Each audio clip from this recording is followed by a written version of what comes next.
Olá, vamos falar de segurança pública, da relação entre o cidadão e o policial, a rivalidade entre as polícias, as falhas na investigação criminal. A polícia que tem contato com a ocorrência não tem responsabilidade nenhuma pela produção de dados que vão informar o processo penal. O serviço prestado não é de boa qualidade. É culpa do policial na ponta? Não, muito pelo contrário. Vamos conhecer os debates produzidos pela comissão temporária criada pelo Senado para avaliar as soluções para a segurança pública no Brasil. Polícia única?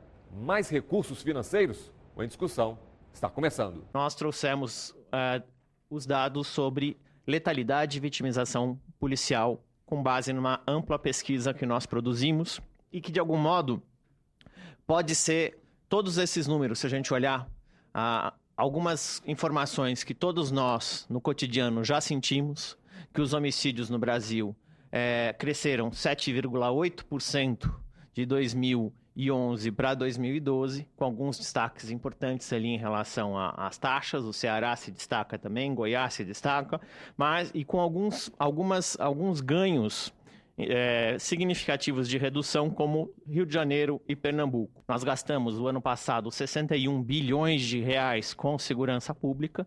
Desses, um número que causa um impacto muito forte é que cerca de 37%, 39% são gastos com previdência social, que é um gasto fundamental, essencial, mas que a gente pode questionar se é um gasto com segurança mesmo. Então tem toda uma discussão sobre financiamento da segurança, como lidar com isso, como que a gente lida com essa questão, inclusive como é que, de algum modo, isso nos coloca diante de um desafio que é as categorias policiais que, de algum modo, reivindicam melhores salários têm total razão.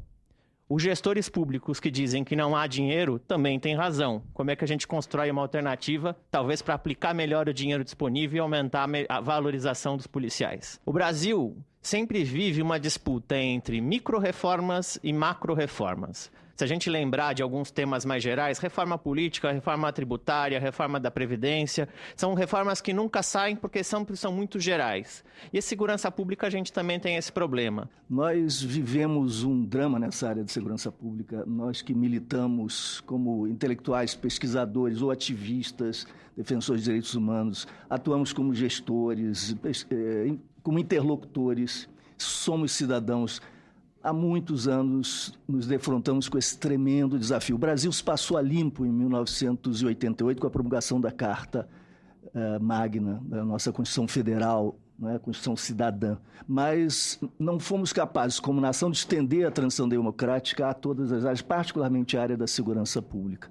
Ela permanece um retrato do nosso passado, mantendo mais do que resquícios e vestígios do autoritarismo, das práticas que são oriundas da ditadura, mas toda uma estrutura organizacional que é o seu retrato. Uma estrutura organizacional voltada para o cumprimento de funções que eram aquelas conhecidas e correntes no período autoritário.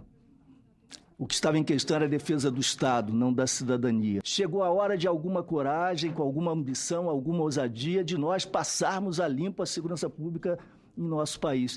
E para que isso ocorra, é necessário alterar a Carta Constitucional, particularmente o artigo 144, que desenha uma arquitetura institucional da segurança pública, modelo de polícia, e atribui aos entes federados responsabilidades supostamente complementares. Quando a gente olha vamos dizer, as taxas de soluções, de investigação, mesmo a capacidade de dissuasão do patrulhamento das ruas, ela tem sido muito baixa, né? Nós temos, então, aí um problema muito sério, além do fato de que o último anuário, mas também uma pesquisa que vai ser divulgada pela Secretaria Nacional de Segurança Pública sobre a imagem das polícias no país, o que a gente observa é que elas têm uma imagem muito ruim, né? Em geral, é em torno de 20% a 30%, conforme falou. Se a gente pegar o Chile aqui do lado, tem uma imagem de 85% de aceitação. Se a gente pegar, por exemplo, hoje, as percepções que as pessoas têm, né, isso é o resultado já da pesquisa, a percepção que as pessoas têm sobre a segurança nas cidades é um dado extremamente importante. 50%, mais de 50% da população brasileira acredita que vai ser vítima de homicídio nos próximos 12 meses. É um dado impressionante. Ou seja, a insegurança hoje ela passou a ser quase que o habitante mais importante das grandes cidades brasileiras.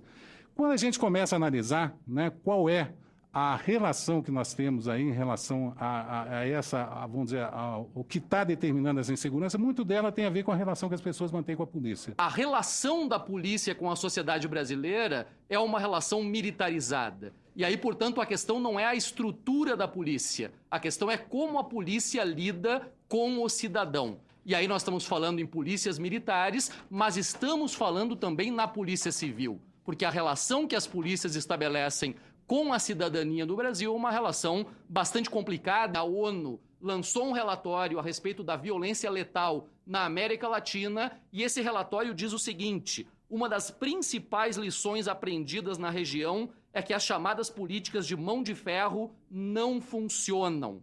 A forte repressão policial e criminal muitas vezes coincidiu com altas taxas de criminalidade na América Latina. Eu acho que esse é um bom ponto de partida, o reconhecimento das Nações Unidas do fracasso dessa ideia de endurecimento penal, porque, na verdade, não é disso que se trata quando nós estamos discutindo reforma das polícias. Ao contrário, o que nós precisamos é de uma polícia cidadã que respeite os direitos de cidadania e é isso que nós precisamos, então, de alguma forma, implementar, seja na ponta, através de mudanças incrementais, seja a partir desse debate no parlamento, através de uma reforma que me parece que somente aqui poderá ser feita e ter os resultados que nós esperamos que ela tenha. Quando o Brasil caminhava na direção das reformas, nós tivemos um golpe que durou até 1985 e que organizou a segurança pública que nós temos hoje.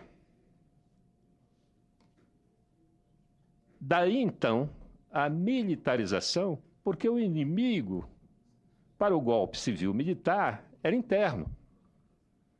Então, o aparelho de segurança que foi organizado era para combater o inimigo interno.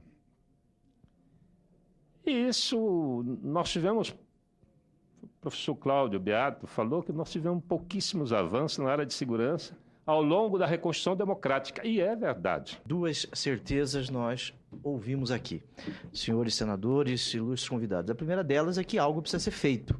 Esta é uma certeza. E a segunda certeza é que não pode ser feito a canetada, como aqui foi utilizado. Nós devemos respeitar os direitos dos profissionais da área de segurança, direito adquirido a regime jurídico. Nós temos que pensar um pouco nisso inicialmente.